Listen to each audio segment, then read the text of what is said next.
How to freeze green beans from the garden without blanching.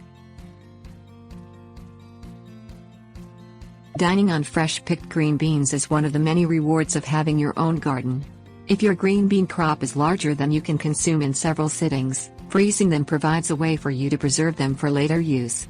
While blanching the green beans yields better results when using the frozen beans, it is still possible to freeze them without performing this process. Things you'll need: airtight, moisture-resistant container.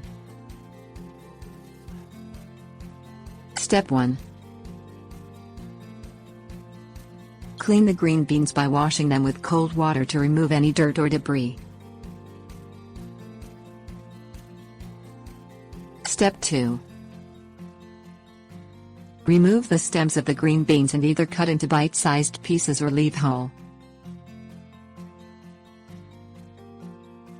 Step 3.